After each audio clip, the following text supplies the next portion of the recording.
I used to think my Grandma Aurora was an open book, a simple melody played on a well-worn piano. Her life, as I understood it, was a comfortable rhythm of gardening, baking, and endless cups of chamomile tea shared on her sun-drenched porch.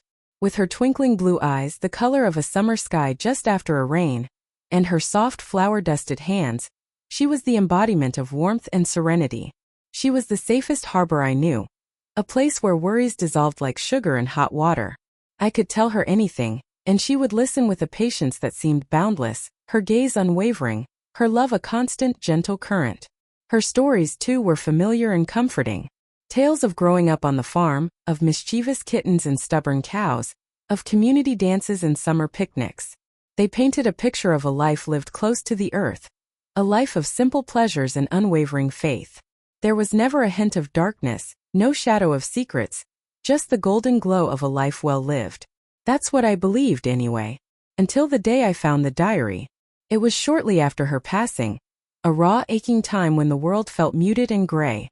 We were sorting through her belongings, my mother and I, sifting through a lifetime of memories, each object a poignant reminder of her absence. The attic, usually a place of dusty sunlight and forgotten treasures, felt heavy with grief. Boxes overflowed with photographs, letters, and trinkets, each holding a fragment of her story. I was about to give up for the day, the emotional exhaustion weighing me down, when I noticed a small wooden box tucked away in a dark corner, almost hidden behind a stack of old quilts. It wasn't locked, just secured with a simple brass clasp. The wood was dark and smooth, worn with age, and carved with delicate floral patterns that reminded me of the wildflowers she used to press between the pages of her cookbooks. Curiosity, a spark in the dimness, flickered within me. I lifted the box, its weight surprising me. It felt solid, substantial, as if it held something precious, something significant. My mother watched me from across the room, her eyes filled with a mixture of sadness and quiet anticipation. I carried the box downstairs, placing it carefully on the kitchen table, the same table where Grandma Aurora had kneaded dough, taught me how to knit, and listened to my childhood woes with unwavering attention. The familiar scent of cinnamon and vanilla, still lingering in the air, made my heart ache. With trembling hands I unclasped the box. Inside, nestled on a bed of faded velvet, was a diary. It wasn't the kind of diary you buy in a store with lined pages and a pretty cover. This was something different, something more personal. The cover was made of dark, supple leather, worn smooth with age and use. The leather was cracked and creased in places, evidence of years spent tucked away, perhaps hidden from prying eyes. The clasp was tarnished, and the edges of the pages were brittle and yellowed. I lifted it carefully, the scent of old paper and dried ink filling my nostrils. It smelled of history, of secrets, of a life lived beyond the boundaries of my understanding. My fingers traced the embossed initials on the cover. A.V. Aurora Visconti, her maiden name, a name I hadn't heard spoken in years. As I opened the diary, the first page crackled softly. The ink was faded brown, the handwriting elegant and flowing, but undeniably hers. The date at the top of the page was 1942. A shiver ran down my spine. 1942. A year of war, of uncertainty, of profound change. A year that seemed so distant, so removed from the peaceful world I associated with my grandmother. The first entry was short, almost cryptic. He promised he'd return. I must be strong. For us. He. Who was he? My grandfather, Arthur, whom she met after the war, was the only he I ever knew in her life. The man who built her garden shed and always had a Werther's original in his pocket for me. The man whose photograph sat beside her bed until the day she died. I flipped through the pages, scanning the entries, my heart pounding in my chest. The diary was filled with stories I had never heard, emotions I had never suspected. There were tales of hardship and resilience, of sacrifice and unwavering hope. There were mentions of people I didn't recognize, places I had never heard of. And there, woven through it all, was a thread of forbidden love, a love that seemed to defy the boundaries of time and circumstance. The more I read, the more I realized that the Grandma Aurora I knew, the woman who baked cookies and told stories of farm life, was only a fraction of the woman she truly was. Beneath the surface of her gentle smile and her quiet demeanor lay a history of passion, of courage, of secrets that had been hidden for decades. The discovery of the diary was like stumbling upon a hidden room in a house I thought I knew intimately. It was a revelation that shattered my preconceived notions and opened up a whole new world of possibilities. It was a promise of a story far more complex and compelling than anything I could have ever imagined. I learned she had been a courier for the Italian resistance during World War II, risking her life to deliver messages and supplies to those fighting against the fascists. The he she mentioned was not my grandfather, Arthur, but a young partisan named Marco, a man she loved with a fierce, unwavering passion. A man she believed had died in the war. The diary revealed that Marco had survived, but had been forced to flee Italy after the war, fearing retribution from those who had collaborated with the fascists. Aurora, believing him to be dead, eventually married my grandfather, Arthur, a kind and gentle man who offered her a life of stability and security. But the diary made it clear that Marco had never truly left her heart. His memory lingered, a bittersweet ache that shaped her life in ways I am only beginning to understand. The final entry in the diary was dated just a few weeks before her death. It was a simple, poignant message. Marco, if you are out there, know that I never stopped loving you. The words hung in the air, heavy with unspoken emotions. I closed the diary, my hands trembling. The weight of her secrets, the weight of her unrequited love, pressed down on me. I looked at my mother, who had been watching me with a mixture of sadness and understanding. She knew nothing of this either. "Mom," I said, my voice barely a whisper. "There's so much we didn't know." She nodded, her eyes filled with tears. "She kept so much to herself," she said. "She always protected us." As I held the diary close, I realized that I had been given a gift. A precious and fragile window into the soul of a woman I thought I knew. A woman whose life was far more extraordinary, far more complex, than I had ever imagined. The diary promised a story of forbidden love, of wartime sacrifice, of a legacy that echoed across generations. It was a story that needed to be told, a story that deserved to be heard. And I, her granddaughter, was the one who had been chosen to tell it. I know it won't be easy. There will be tears and heartache, and moments of profound sadness. But there will also be moments of joy, of hope, and of unwavering love. It will be a journey into the heart of my Grandma Aurora, a journey into the secrets of her past, and a journey into the enduring power of the human spirit. If you'd like to walk this path with me, to uncover the secrets held within these pages, and to learn the truth about my Grandma Aurora, then subscribe and stay close. The story is just beginning. The scent of old paper and dried lavender still clung to the air as I closed the diary for a moment, my fingers tracing the worn leather cover. Willow Creek. The name itself felt like a whispered lullaby. It was more than just a place. It was a feeling, a memory etched into the very core of my being.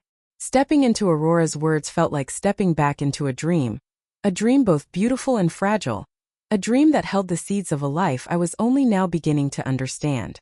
Willow Creek in the late 1930s wasn't a place you found on a map, unless you knew precisely where to look. It nestled itself in a valley cradled by rolling hills, a patchwork of green and gold depending on the season. The air was always thick with the smell of earth and growing things, a constant reminder of the rhythm of life dictated by the land. There was a quietness to Willow Creek, a stillness that seeped into your bones and calmed the restless spirit.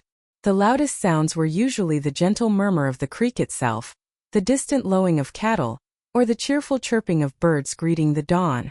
Our farm, nestled just outside the town's center, was named Sunnyside, a simple, hopeful name that reflected my parents' optimistic spirit. The house itself was a sturdy two-story structure, painted a faded white with a sprawling porch that wrapped around two sides. The porch was my favorite place, a haven where I could escape into the pages of a book, watch the fireflies dance in the twilight, or simply listen to the stories my father would tell. I was Aurora, a girl caught between the boundless curiosity of childhood and the dawning awareness of the world's complexities. I remember lying in the tall grass of the meadow, my face tilted towards the sun, watching clouds drift across the vast expanse of the sky. Each cloud was a story waiting to be told, a journey waiting to be taken. I felt an inexplicable pull towards the horizon, a yearning for something beyond the familiar comfort of Willow Creek. It wasn't a dissatisfaction, not exactly. It was more like a quiet hum beneath the surface, a melody I couldn't quite decipher. My parents, Martha and Samuel, were farmers, their lives deeply intertwined with the land. They woke before dawn, their hands calloused from years of labor, their faces etched with the wisdom of the seasons. They weren't given to grand pronouncements or dramatic displays of affection, but their love was evident in the way they worked side by side, in the shared glances across the dinner table, in the way they tucked us into bed each night. My mother, Martha, had a quiet strength, a resilience that seemed to draw its power from the earth itself. She could coax life from the most barren soil, and her hands were never idle, always mending clothes, baking bread, or tending to her beloved garden. My father, Samuel, was a man of few words, but his eyes held a depth of understanding that always made me feel seen. He taught me the names of the stars, the secrets of the soil, and the importance of patience. I had an older brother, Thomas, and a younger sister, Lily.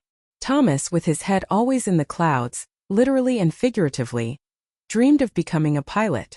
He spent hours building model airplanes, poring over books about aviation, and gazing longingly at the sky.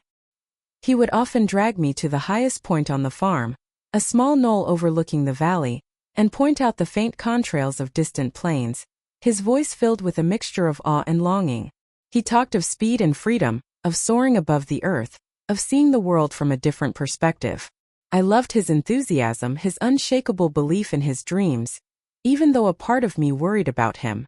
Airplanes were still a relatively new thing back then, and the idea of him flying off into the unknown filled me with a strange mixture of excitement and fear. Lily, my younger sister, was a world apart from Thomas's mechanical inclinations. She was a poet, a dreamer, a soul sensitive to the beauty and pain of the world. She saw magic in everything, from the delicate petals of a wildflower to the shimmering dew on a spider's web. She filled notebooks with her poems, her words weaving tapestries of emotion and imagery. We spent countless hours together, exploring the woods behind our house, Lily reciting her poetry while I listened, captivated by her ability to transform the ordinary into something extraordinary. Our days were filled with the simple routines of farm life. We woke with the sun, helped with the chores, and spent our afternoons exploring the fields and woods.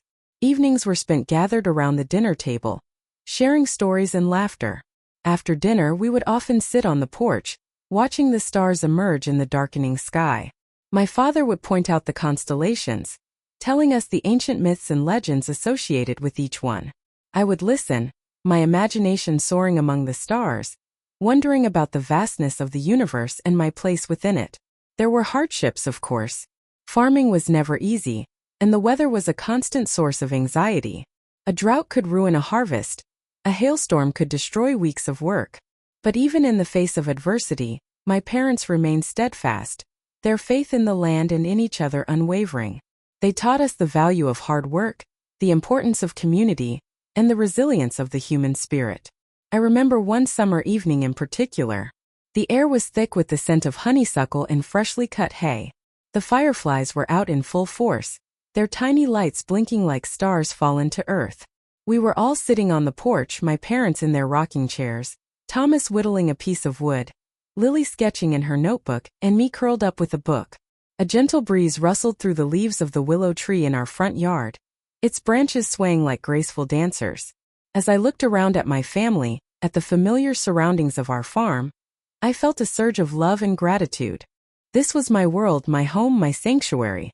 But even as I cherished the present moment, I couldn't shake the feeling that there was something more out there, something waiting for me beyond the horizon. It was a subtle unease, a quiet yearning that tugged at my heartstrings.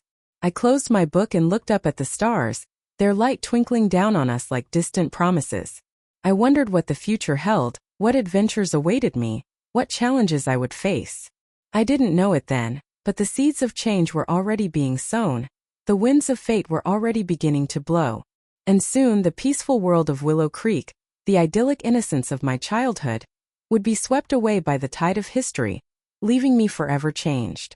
But for that moment under the starlit sky, surrounded by the love of my family, I was content, filled with a sense of peace and belonging that I would carry with me always, a reminder of the simple beauty of a life lived close to the land, a life that was about to be irrevocably transformed. The quiet hum within me grew slightly louder, a premonition perhaps, or simply the restless spirit of a young girl on the cusp of womanhood, ready to step out into the world and find her own way. It was a feeling I couldn't ignore, a feeling that would eventually lead me far, far away from the comforting embrace of Willow Creek. My boss said, "You're not management material." The next morning, I started my own company. Willow Creek, bless its heart, lived in a world of its own making. Summer smelled of sun-baked hay and Mama's peach preserve simmering on the stove, winters of wood smoke and pine needles. But even paradise couldn't hold back the tide forever. The first ripples of the coming storm reached us in whispers, carried on the crackling airwaves of the radio. Every evening, Papa would gather us around the Zenith console in the parlor. He'd adjust the dial, chasing the signal through static until a voice, grave and measured, filled the room with news from Europe. Poland invaded, France fallen, England holding on by a thread. Words that seemed impossibly distant, happening to people who felt like characters in a storybook. Thomas, ever the restless one, would listen with a glint in his eye. He saw opportunity, adventure. He spoke of joining up, of fighting for freedom, for a world he only knew through news reports. Mama would clutch her rosary, her face pale. "Don't talk like that, Thomas," she'd plead. "War is no game.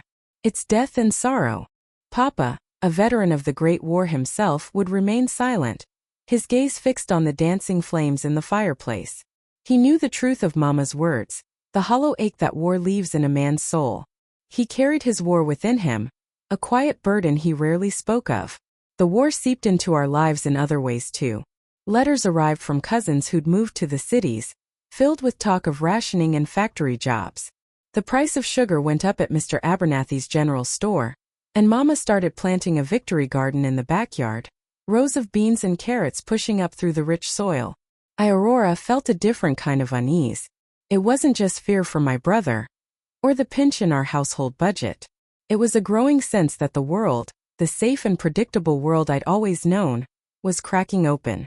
The stories on the radio, the worried faces of my parents, the hushed conversations at the market, they all painted a picture of something immense and terrible unfolding far away, yet casting its shadow over our small town. My dreams, once filled with romantic fantasies of faraway lands and dashing heroes, began to darken. I dreamt of smoke and fire, of faceless soldiers marching through fields of wheat, of a world consumed by shadow. The longing I'd felt before, the yearning for something more, now felt sharper, edged with a sense of urgency. It wasn't just about finding love or adventure anymore. It was about finding my place in a world that was rapidly changing, a world that seemed to be teetering on the brink of something catastrophic. Then he arrived.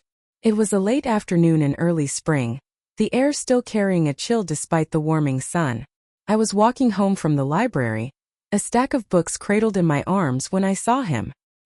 He was standing by the old oak tree at the edge of town, his back to me.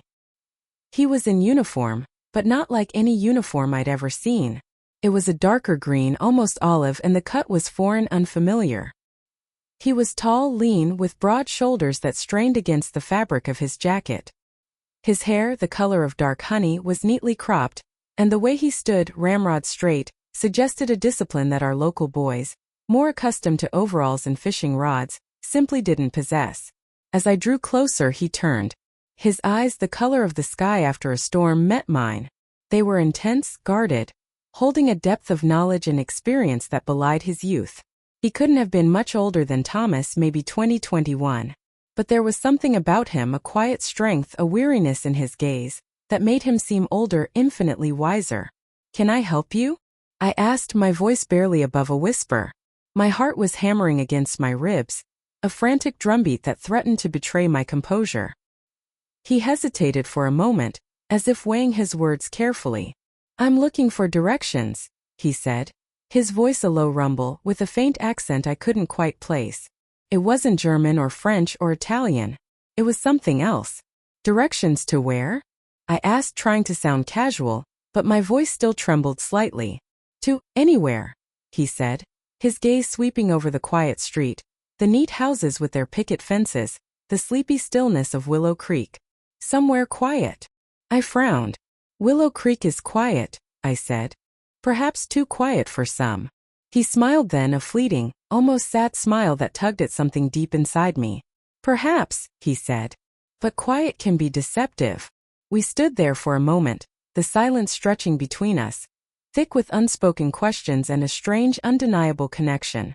I felt drawn to him, this stranger in uniform, drawn by his quiet intensity, by the mystery that seemed to cling to him like the scent of wood smoke. "I'm Aurora," I said, extending my hand. He took it, his grip firm and warm. "Elias," he said. "Just Elias." He stayed at the Millers' boarding house, a small unassuming place on the edge of town.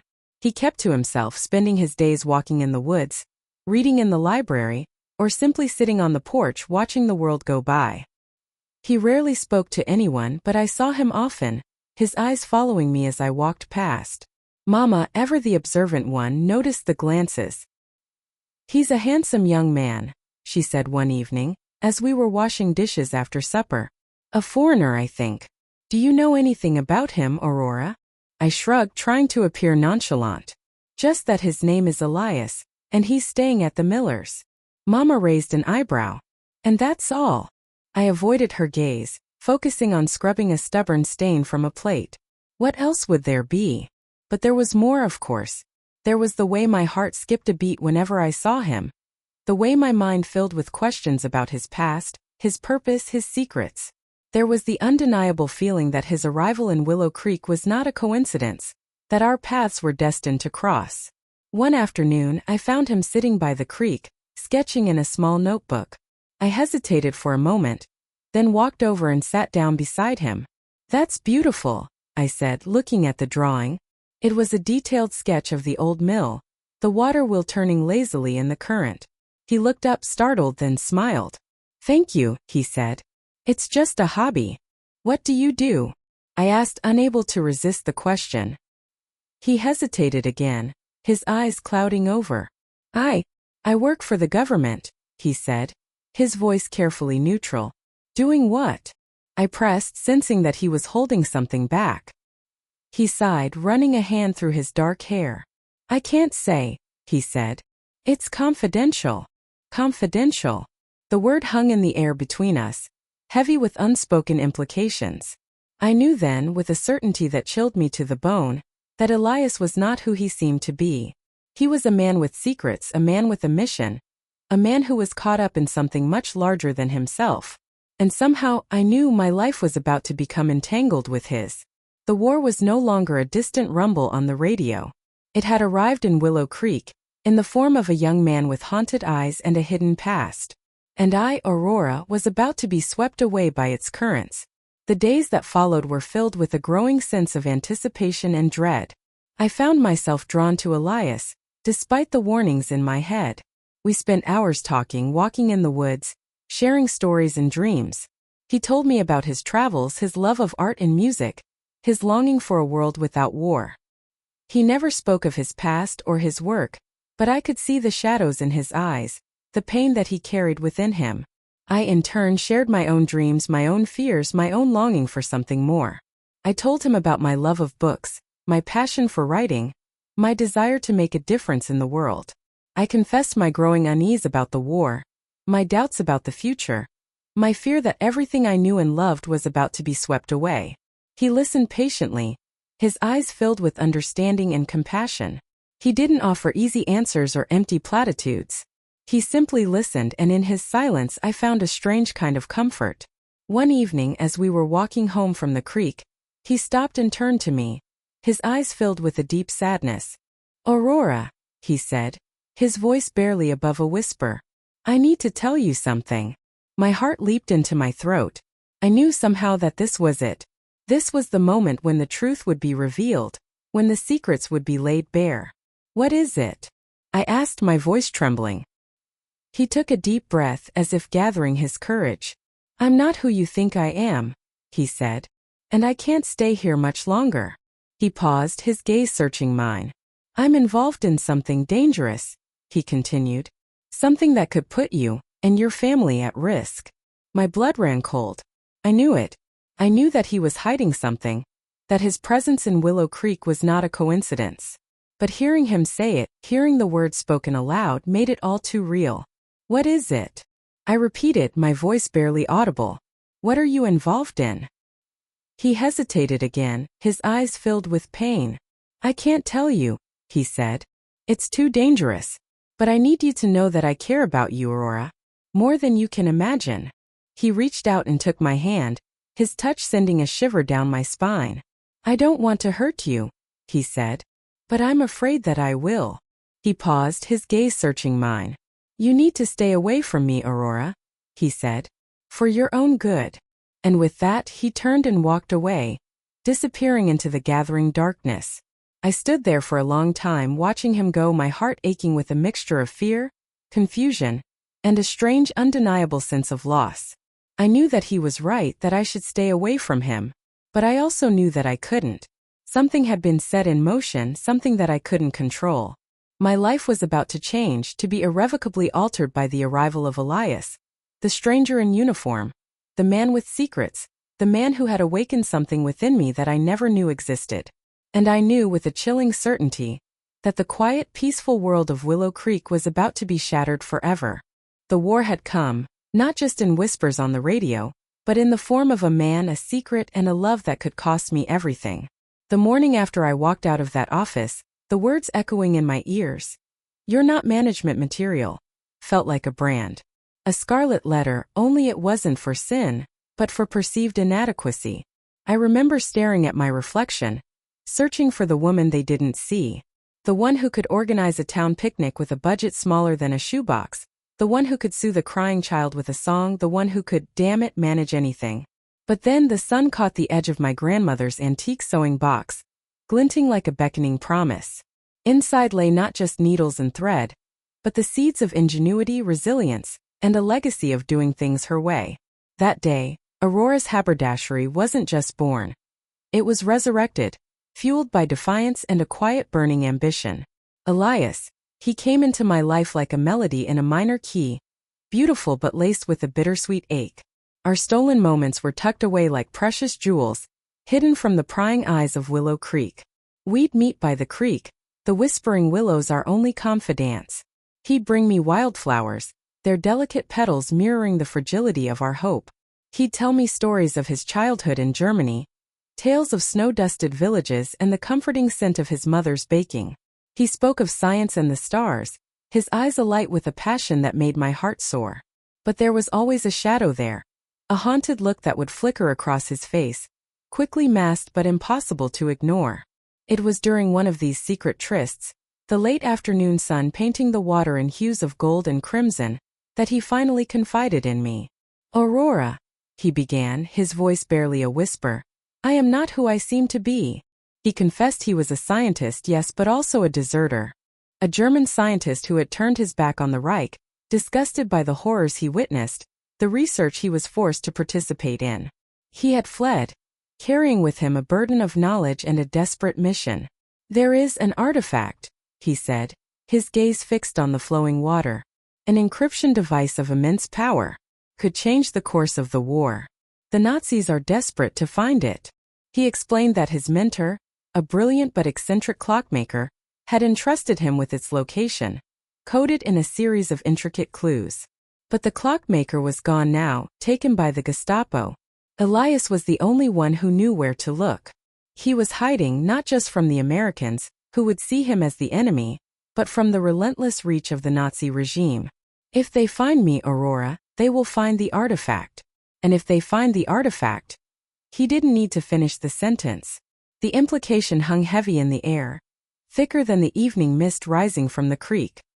He looked at me then, his eyes pleading, and I saw not a German soldier, not an enemy, but a man burdened by conscience, driven by a desperate hope to prevent unimaginable destruction. And I knew with a certainty that surprised even myself, that I couldn't turn away. Around Willow Creek, a subtle shift was taking place.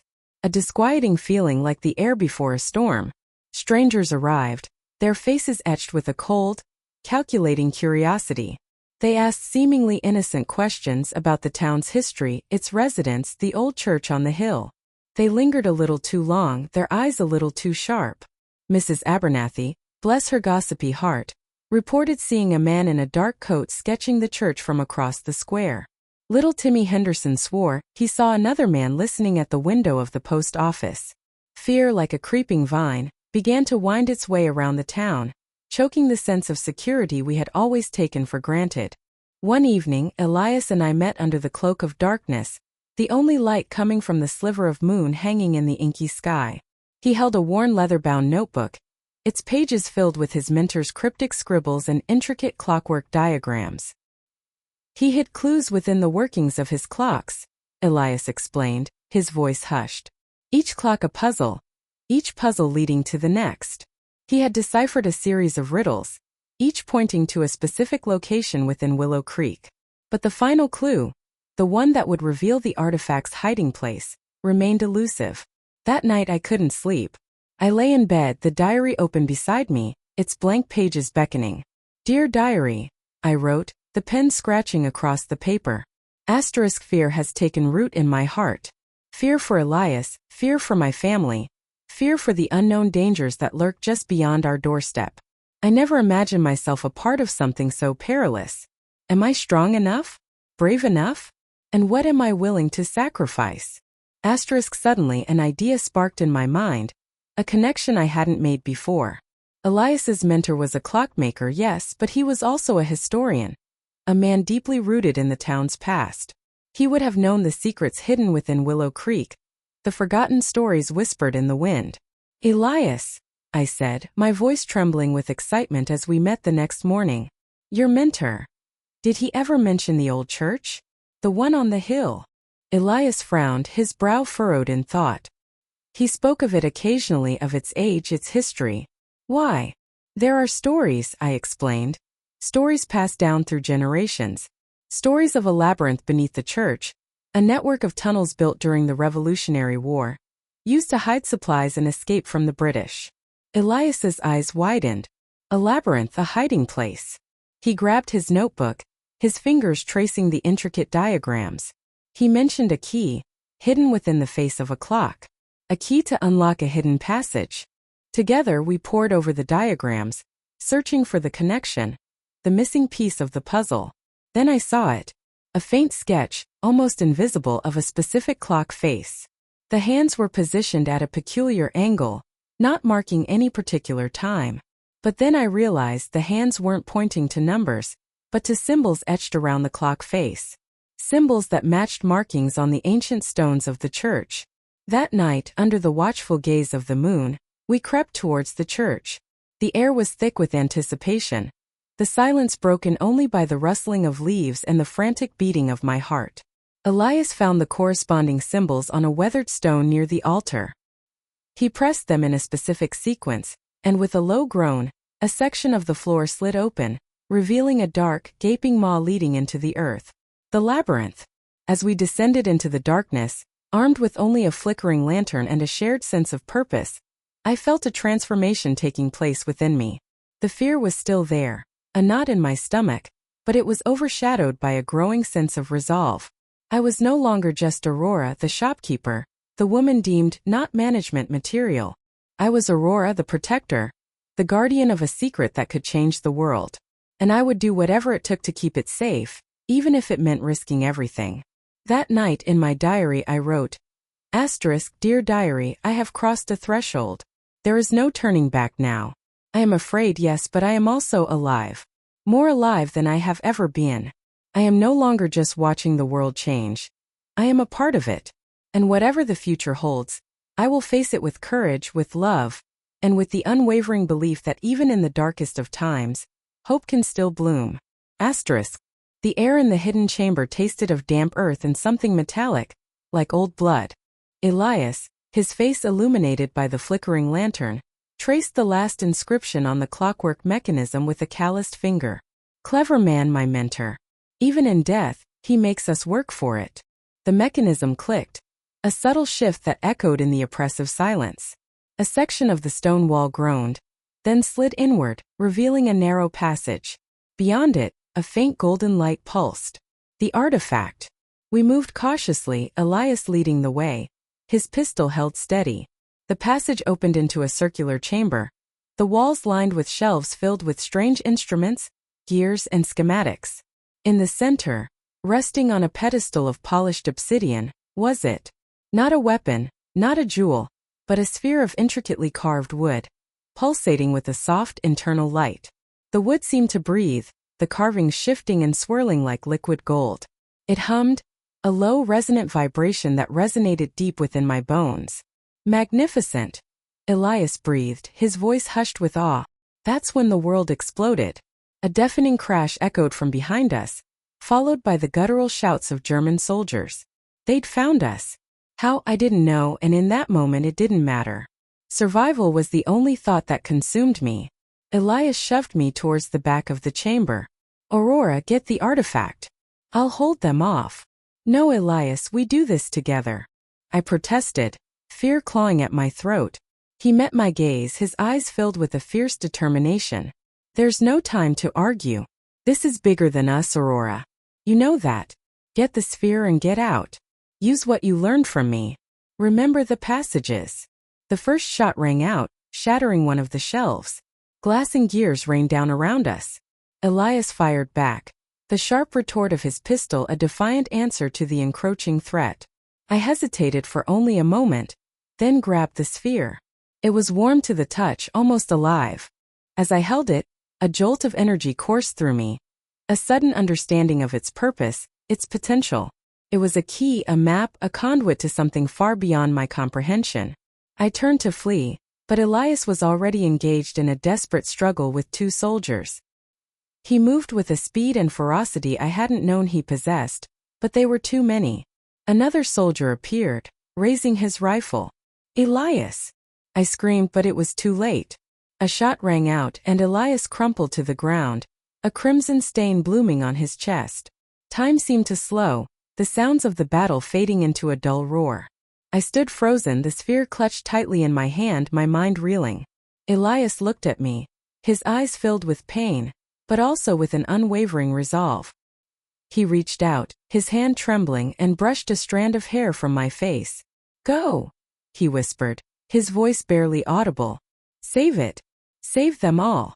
Then his eyes closed and his hand fell limp. A wave of nausea washed over me, a crushing weight of grief and despair. He was gone. Just like that. The man I loved, the man who had taught me everything, the man who had believed in me was gone. But there was no time for tears. No time for mourning. I had a mission. Elias had entrusted me with it, and I couldn't fail him. I turned and fled, following the twisting passages, my heart pounding in my chest. The soldiers were close behind, their heavy boots echoing in the narrow tunnels. I knew they wouldn't give up easily.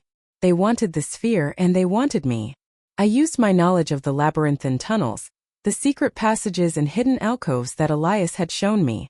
I moved quickly, silently, like a shadow in the darkness. I could hear them cursing, their frustration growing with each dead end. Finally, I reached the hidden exit, a concealed door behind a crumbling section of wall. I slipped through, emerging into the cold night air, the church looming above me like a silent sentinel. I ran. I ran as if my life depended on it, because it did. I ran until my lungs burned and my legs ached, until I could no longer hear the sounds of pursuit. I found refuge in a small abandoned cottage on the outskirts of town. I huddled inside, shivering with cold and fear, the sphere clutched tightly in my hand. The grief hit me then, a tidal wave of sorrow that threatened to drown me. I wept for Elias, for his lost life, for the stolen future. I wept for the world, for the darkness that had descended upon it. And then I remembered his words. Save it. Save them all. I looked at the sphere, its soft light pulsing in the darkness. It was more than just an object. It was a responsibility. It was a promise. It was Elias's legacy. That night I started writing in this diary. I needed to make sense of everything, to process the grief, the fear, the responsibility. I needed to remember Elias, to keep his memory alive. Writing became my solace, my anchor in the storm. I wrote about Elias, about his kindness, his courage, his unwavering belief in the good in humanity. I wrote about the war, about the horrors I had witnessed, about the people who were suffering. I wrote about the sphere, about its power, its potential, and the terrible burden it placed upon me. I knew then that my life would never be the same. I was no longer just Aurora. I was something more. I was a protector, a guardian, a keeper of secrets. I was the one who had to carry on Elias's work, to fight for a better future, to save the world from the darkness that threatened to consume it. It was a daunting task, one that filled me with fear and doubt. But I also knew that I couldn't back down. I had to do it for Elias, for the world, for the future. And so, I began my journey. A journey filled with danger, sacrifice, and heartbreak. A journey that would test me in ways I never thought possible. But I knew deep down that I wasn't alone. Elias was with me, his spirit guiding me, his love protecting me. And the sphere, that strange pulsating object, was my compass, my weapon, my hope. The diary became my confidant. In it I poured out my fears, my doubts, my triumphs, and my failures. It was a record of my journey, a testament to the power of love, courage, and sacrifice. And as I wrote, I began to understand that Elias's death, though tragic, was not in vain. It was a catalyst, a turning point in my life. It had transformed me from a naive young woman into a warrior, a leader, a force for good in a world consumed by darkness. The pain never truly went away. There were nights when I would wake up screaming, haunted by the image of Elias falling to the ground. But with each passing day, I grew stronger, more resilient, more determined to fulfill the promise I had made to him. I learned to trust my instincts, to rely on my intelligence, and to never give up hope. I gathered allies, people who shared my vision of a better world. Together we fought against the darkness, one small victory at a time.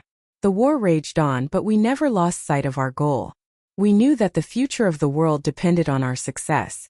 And in the end we prevailed. The darkness was defeated, and the world was saved. But the victory came at a great cost. Many lives were lost, and many hearts were broken. But we emerged from the ashes stronger, wiser, and more determined than ever to build a better future. And as I sit here now, an old woman looking back on my life, I can say with certainty that it was all worth it. The pain, the sacrifice, the loss. It was all worth it. Because in the end, love triumphed over hate, courage triumphed over fear, and hope triumphed over despair. And that, my dear, is the greatest legacy of all. The scrape of my shoes on the uneven stone was the only sound. Each breath hitched, a ragged, painful reminder that I was still here. The labyrinth spat me out, unceremoniously, into the cool night air. No fanfare, no applause, just the biting wind and the insistent throb of my own pulse. He wasn't with me. The artifact was heavy in my pocket, a cold weight against my thigh. Felt wrong, obscene to have escaped with it while I couldn't finish the thought. Getting home was a blur. I remember stumbling through the back gate, the familiar scent of honeysuckle cloying in the air. It mocked me with its normalcy. My house, my garden, my life. All perfectly ordinary on the surface, masking the gaping hole inside. I went straight to my room, ignoring the soft light spilling from the kitchen window. I didn't want to see anyone. Didn't want to explain. Didn't want to lie. The silence in the room was deafening. It pressed in on me, a tangible thing, filling the space where his laughter should have been, where his voice used to call my name. I sat on the edge of the bed, numb, and stared at my hands. They were trembling. Later, much later, I found myself drawn to the diary. It sat on my nightstand, unassuming, almost accusing. I hadn't touched it since he had given it to me. The leather felt cold beneath my fingers. I opened it, my hand shaking so badly I almost dropped it.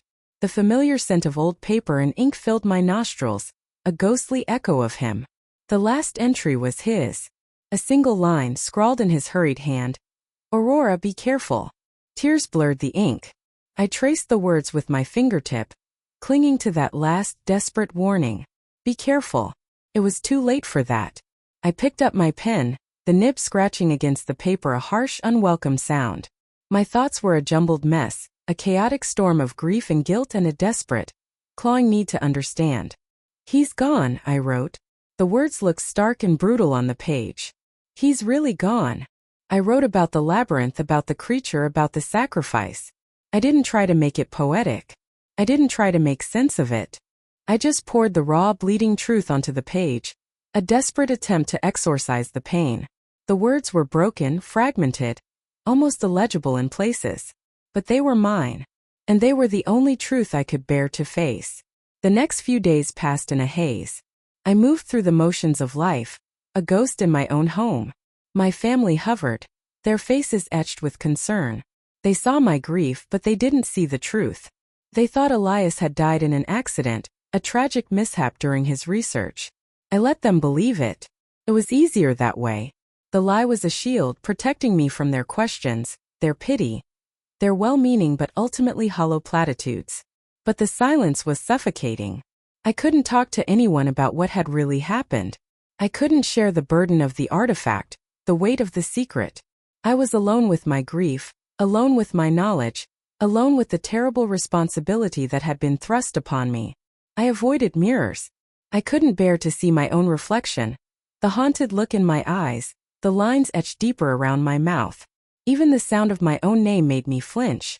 It was a constant reminder of who I was, of what I had lost. The artifact was hidden in the floorboards beneath my bed, wrapped in a piece of velvet cloth. I couldn't bring myself to look at it, but I knew it was there, a constant presence in the back of my mind. It felt heavy, almost alive, pulsing with a power I didn't understand. I started to notice things I hadn't seen before. Shadows that seemed to linger too long. Whispers that faded just as I turned my head. A feeling of being watched, of being followed. I knew it was paranoia, fueled by grief and fear.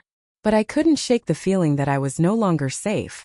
That something had changed, not just within me, but in the world around me.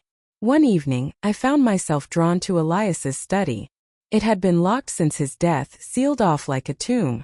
My brother had promised to sort through his things, but he hadn't gotten around to it yet.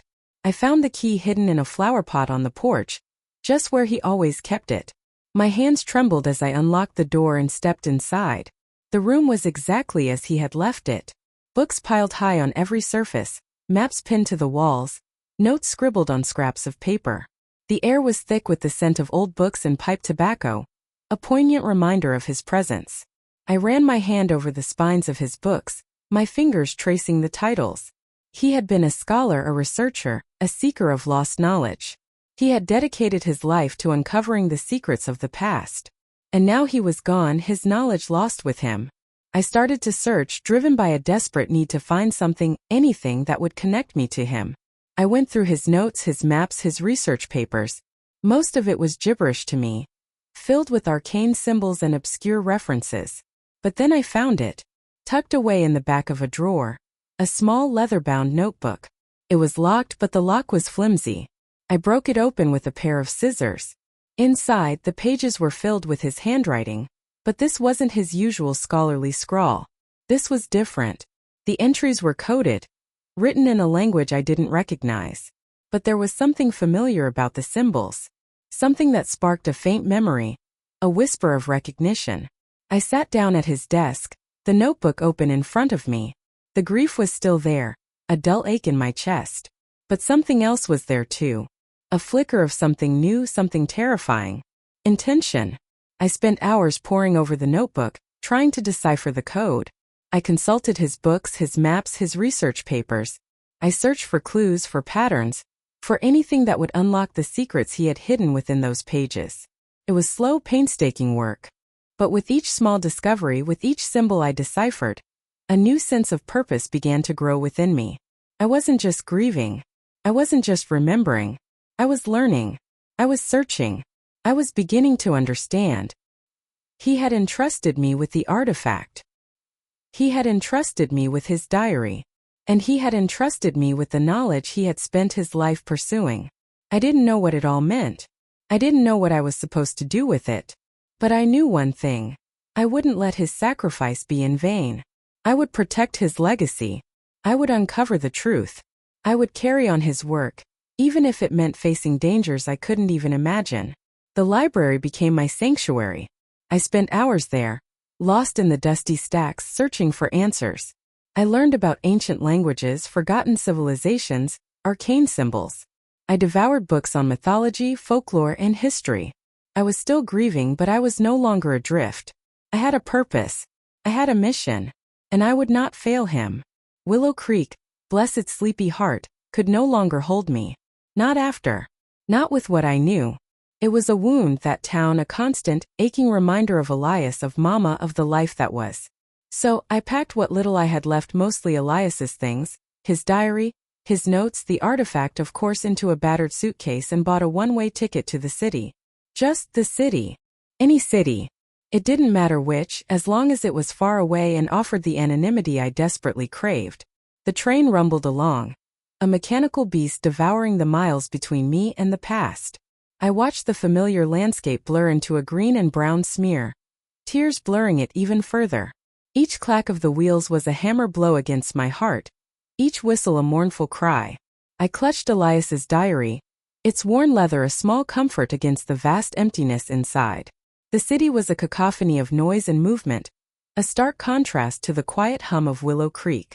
The air hung thick with exhaust fumes and the scent of coal smoke, a gritty tang that stung my nostrils.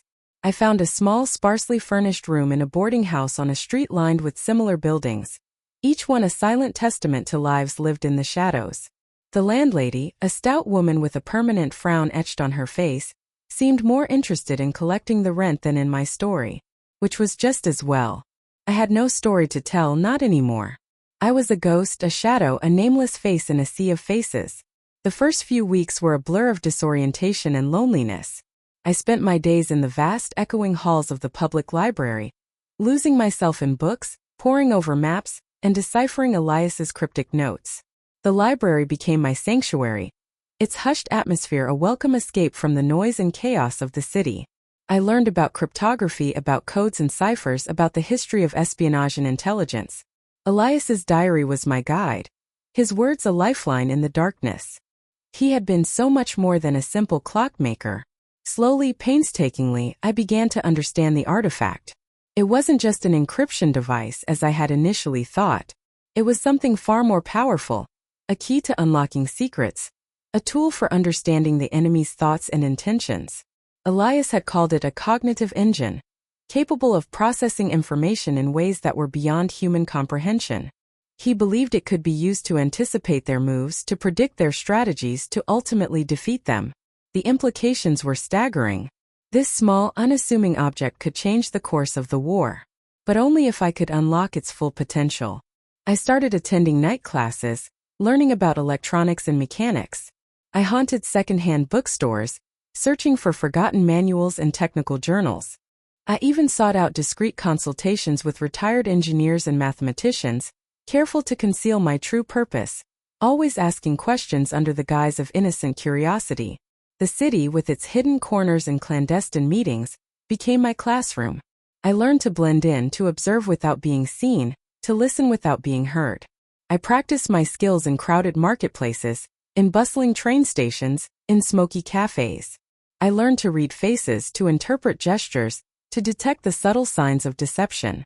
I became a student of human behavior, a silent observer of the human drama unfolding around me. One afternoon, while sitting in a small cafe, nursing a cup of lukewarm coffee, I overheard two men speaking in hushed tones at a nearby table. They were discussing troop movements, supply lines, and upcoming offensives. The information was coded, but I recognized the patterns, the subtle shifts in language that Elias had taught me to look for. Using the artifact discreetly hidden beneath the table, I began to decipher their conversation. The information I gleaned was invaluable, a crucial piece of the puzzle that could save countless lives. That was the moment I realized that I was no longer just grieving widow. I was something more. I was a protector, a guardian, a shield against the darkness. But the danger was ever present. I knew that the Nazis were still searching for the artifact. I could feel their presence, a shadow lurking just beyond the edge of my vision. I started noticing subtle signs of surveillance. A car parked across the street, a stranger lingering in the hallway, a phone call that ended abruptly when I answered. One evening, as I was walking home from the library, I noticed a man following me. He was tall and well-dressed, with a cold, calculating gaze. I quickened my pace, my heart pounding in my chest. I ducked into a narrow alleyway, hoping to lose him in the maze of back streets. But he was still there, gaining on me. I reached into my bag, my fingers closing around the cold, metallic surface of the artifact. I knew I couldn't outrun him. I would have to confront him. As he rounded the corner, I stepped out of the shadows, the artifact held firmly in my hand. "Who are you?" I demanded, my voice trembling but firm. He stopped dead in his tracks, his eyes widening in surprise. "I'm just a concerned citizen," he said, his voice smooth and oily. "I saw you walking alone and I wanted to make sure you were safe." I didn't believe him for a second. "I don't need your help," I said, my voice hardening. Leave me alone. He hesitated for a moment, then turned and walked away, disappearing into the night. But I knew he would be back. They would all be back. The loneliness was a constant companion, a heavy weight on my soul. I missed Elias terribly. I missed his laughter, his warmth, his unwavering optimism. I missed our simple life in Willow Creek, the quiet evenings spent reading by the fire, the gentle rhythm of our days. But I couldn't afford to dwell on the past. I had a mission to fulfill, a promise to keep. I had to protect the artifact, to use its power to fight against the darkness, to honor Elias's memory. I found solace in my work, in the endless hours spent studying, deciphering, and planning. I became a scholar, a strategist, a warrior. I was no longer just Aurora, the grieving widow. I was Aurora, the guardian of the artifact, the protector of the future. And I would not fail. The city, once a place of fear and uncertainty, had become my training ground, my proving ground. I had learned to navigate its treacherous streets, to decipher its hidden codes, to blend in with its anonymous masses. I had learned to survive. But survival came at a cost. I had become hardened, wary, suspicious. I had learned to trust no one, to rely only on myself. The innocence of Willow Creek was gone, replaced by the grim realities of war and espionage. Yet, beneath the hardened exterior, the flicker of hope remained. The hope that one day the war would end. The hope that one day I could return to Willow Creek and rebuild my life. The hope that one day I could finally find peace. Until then, I would continue to fight, to protect, to survive. I would carry Elias's legacy, his love, his hope within my heart. And I would never give up. My days were filled with a monotonous rhythm. Rising before dawn to study Elias's notes, spending hours at the library poring over technical manuals, practicing observation techniques in crowded markets, and returning to my meager room only to fall into an exhausted sleep. The city was a relentless teacher, constantly throwing new challenges my way. I learned to pickpocket, not for personal gain, but to understand the mechanics of stealth and deception. I learned to forge documents, to create false identities, to disappear into the crowd. It was a dark education, but a necessary one. The artifact became an extension of myself, a constant presence in my life.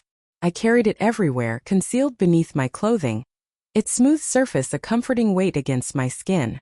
I learned to communicate with it, to understand its subtle nuances, to harness its immense power. It was a partnership, a silent dialogue between me and the ghost of Elias, guiding me towards an uncertain future. One rainy afternoon, while deciphering a coded message in a dimly lit corner of the library, I stumbled upon a reference to a secret meeting, a gathering of high-ranking Nazi officials scheduled to take place in a nearby city. The message was heavily encrypted, but with the artifact's help, I was able to unlock its secrets.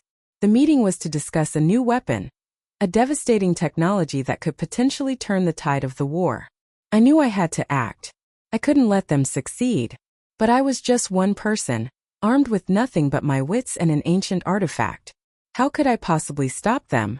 The answer came to me in a flash of inspiration. A daring plan that was both risky and audacious. I would infiltrate the meeting, expose their plans, and sabotage their efforts. It was a long shot, a suicide mission, but I had nothing to lose. I spent the next few days preparing, meticulously planning every detail of my operation. I created a false identity, a persona that would allow me to blend in with the Nazi elite. I studied their customs, their language, their mannerisms.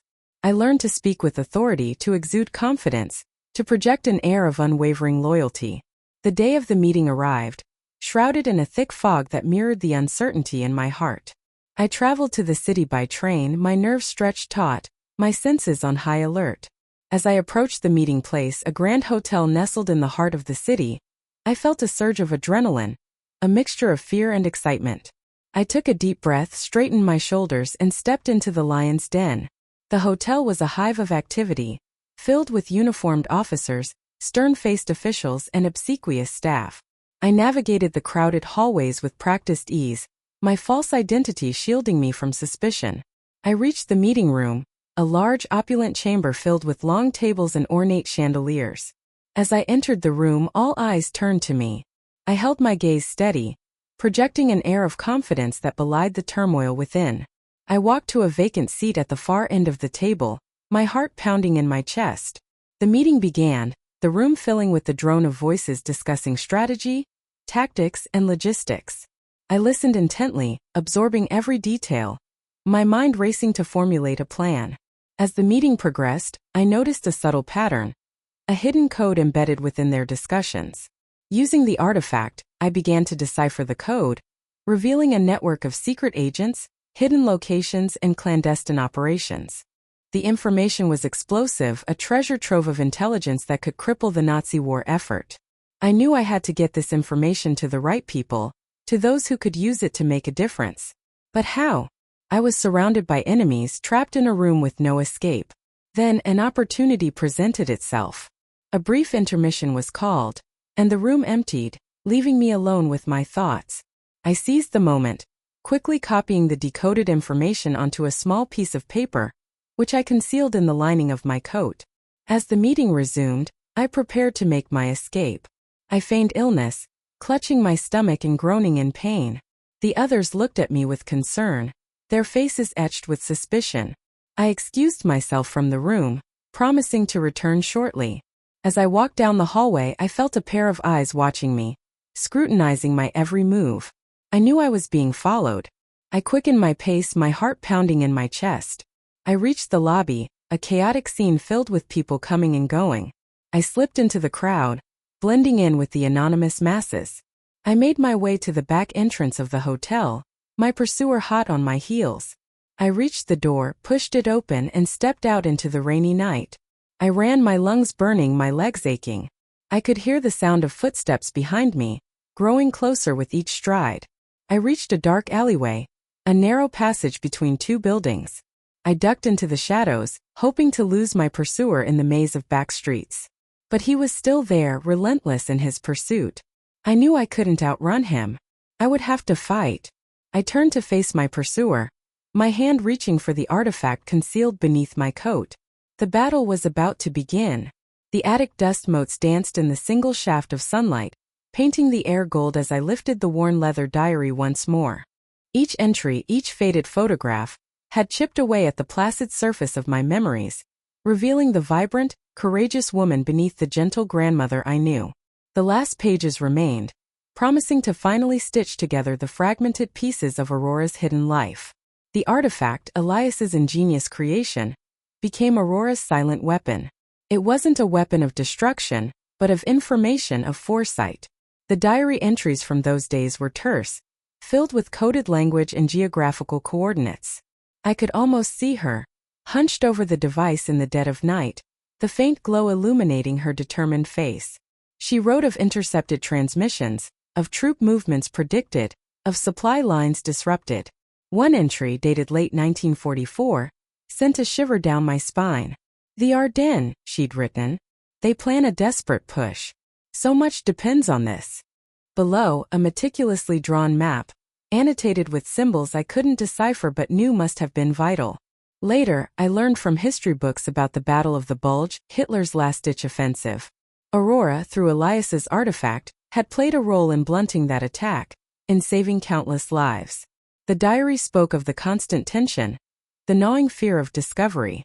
She lived a double life, smiling and chatting with neighbors by day, secretly battling the enemy by night. The weight of her secret pressed down on her, but she carried it with a quiet strength, fueled by her love for Elias and her unwavering belief in the cause. The artifact allowed her to hear the enemy's whispers, to anticipate their moves. She became a ghost in their machine, a phantom disrupting their plans. There were moments of quiet triumph too. A brief entry. "The bridge stands. They will not cross." Another. "The convoy rerouted. The village is safe." These small victories, won in the shadows, were her reward. They were the proof that her sacrifice, her risk, was making a difference. As the war dragged on, the entries became more frequent, more urgent. The writing was hurried, almost frantic. The strain was taking its toll. I could sense her weariness, her longing for the day when the fighting would finally end. Then in May 1945, a single word filled an entire page. Victory. The relief that washed over me as I read that word was palpable, even after all these years. I imagined Aurora, finally able to exhale, to release the breath she had been holding for so long. The war was over. The world was safe. Elias's sacrifice and her own had not been in vain. But the victory was bittersweet. The diary entries that followed spoke of the immense loss, the gaping holes left in so many lives. The world was rebuilding, but the scars remained. Aurora, too, carried her own scars, invisible to the casual observer, but etched deep within her soul. She wrote of returning to Willow Creek, the small town where she had first met Elias. It wasn't the same. The war had changed everything, even the familiar landscape. But it was home, and she found solace in its quiet beauty. She didn't seek accolades or recognition. Her heroism remained a secret, locked away in the pages of her diary and the workings of the artifact. Instead, she chose a different path, a path of healing and service. She dedicated her life to helping those who had been affected by the war. She volunteered at the local hospital, tending to the wounded soldiers who returned home. She taught children who had lost their parents. She listened to the stories of those who had suffered unimaginable loss, offering them comfort and understanding. She never spoke of her own experiences, but her empathy, her compassion, ran deep. She understood the pain of loss, the burden of sacrifice. She had lived it herself. The artifact, once a tool of war, became a symbol of remembrance. She carefully wrapped it in a soft cloth and placed it inside a music box, a gift from Elias long ago. The box played a gentle melody, a reminder of their love, their shared dreams. It sat on her bedside table, a silent testament to her extraordinary past. Over the years, Aurora blossomed into the woman I knew, the warm, wise grandmother who always had a kind word and a comforting hug. She found joy in the simple things: gardening, baking, spending time with her family. She radiated a serenity that belied the turmoil she had endured. She never forgot Elias. His memory lived on in her heart, in the stories she told, in the way she lived her life. He was the reason she had been so brave, so selfless. He was the love that had sustained her through the darkest of times. Reading the final entry in the diary, I finally understood. The world is full of darkness, but it is also full of light, she wrote. It is our choice which one we focus on. Grandma Aurora had chosen to focus on the light.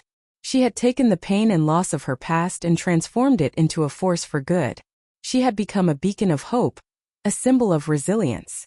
The diary and the artifact hidden within the music box weren't just relics of a bygone era. They were a testament to the power of love, the strength of the human spirit, and the enduring legacy of a woman who had lived an extraordinary life, hidden in plain sight. I closed the diary, the leather warm beneath my fingers. The attic was silent, save for the gentle hum of the afternoon sun. I looked around, seeing the room with new eyes. It wasn't just a repository of old things. It was a treasure trove of memories, of secrets revealed, of a life lived fully and deeply. And in that moment, I understood the true meaning of my grandmother's life. It wasn't about the war or the artifact or the secrets she had kept. It was about the love she had shared, the sacrifices she had made, and the quiet strength she had shown in the face of adversity. It was about the light she had brought into the world, a light that continued to shine, even after she was gone. I carefully placed the diary back in its box, alongside the photographs and letters. I knew I would return to it again and again, seeking solace, inspiration, and a deeper understanding of the woman who had shaped my life. And as I descended the creaking attic stairs, I carried with me not just the story of Aurora's hidden diary, but the profound realization that true heroism isn't always found on the battlefield. Sometimes it's found in the quiet acts of kindness, the unwavering commitment to love, and the courage to choose light, even in the darkest of times. That was the legacy of Grandma Aurora, a legacy that would live on in my heart, forever. The boss who said she wasn't management material? I imagined her smiling wryly, knowing she had accomplished far more than he could ever imagine. Her company wasn't built on profit margins. It was built on compassion, resilience, and the enduring power of the human spirit. And that, I realized, was a company worth more than all the gold in the world. The old leather of the diary felt warm against my skin, almost pulsing with a life of its own.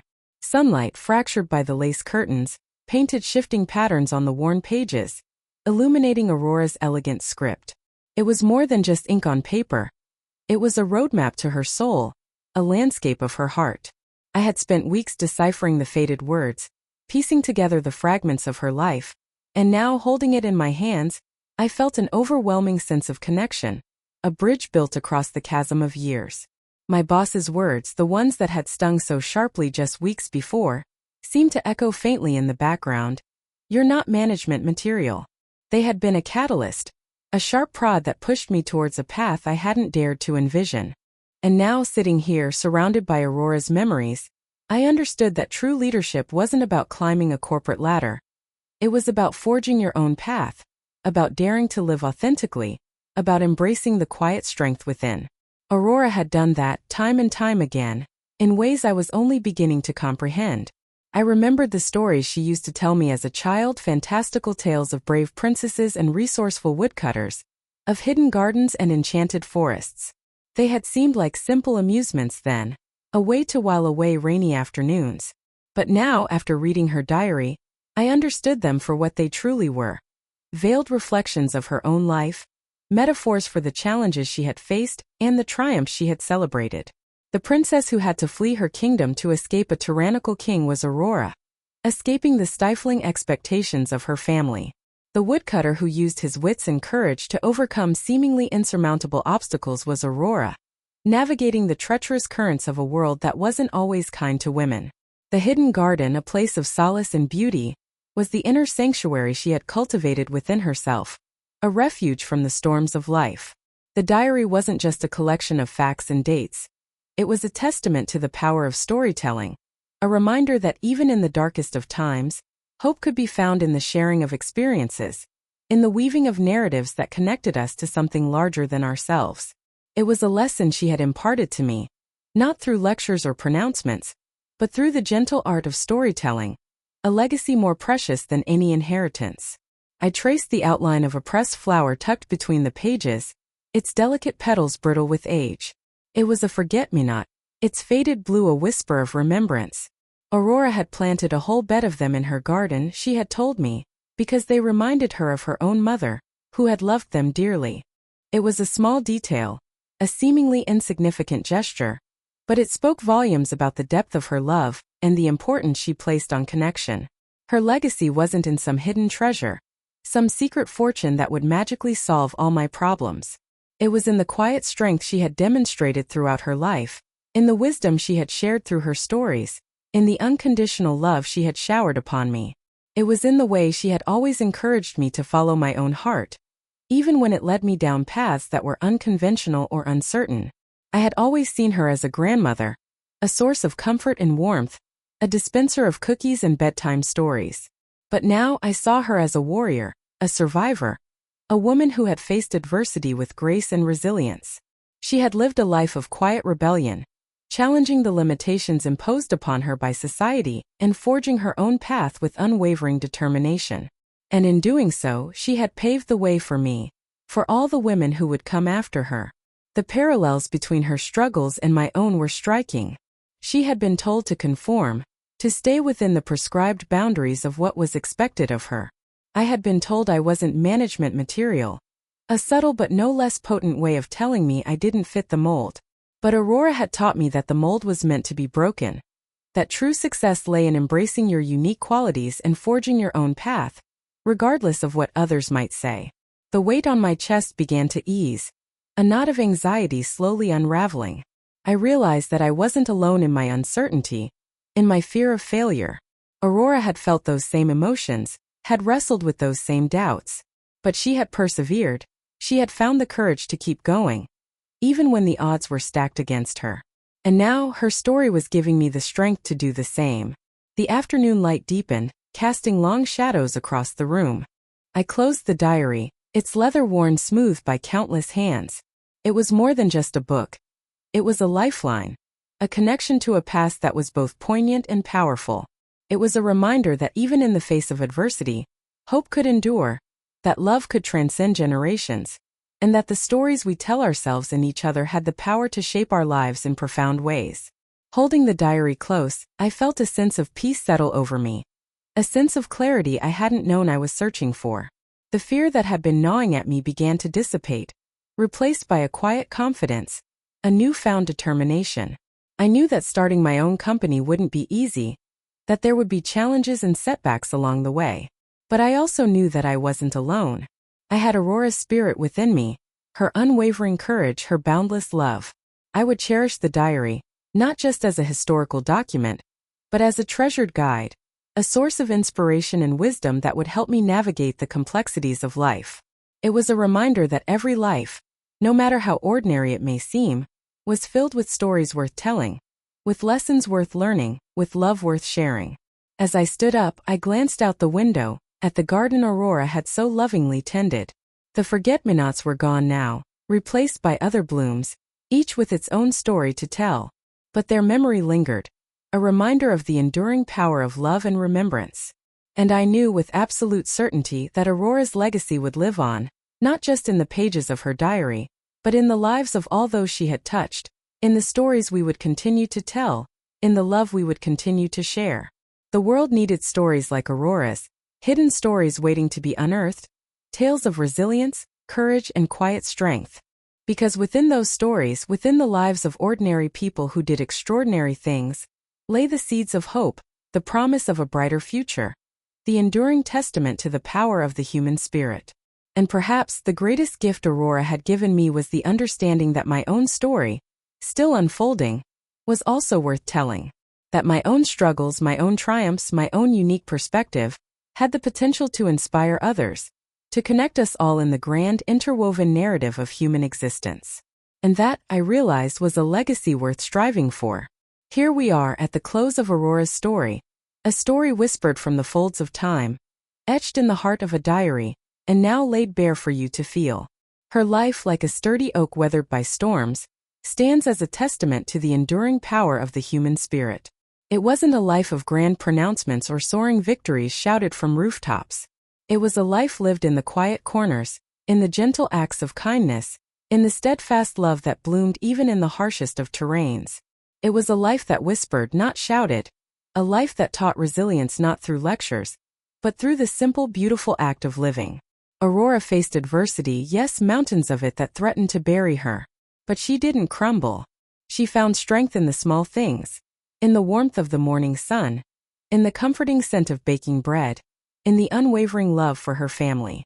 She understood that courage wasn't the absence of fear, but the ability to keep moving forward, even when fear threatened to paralyze you.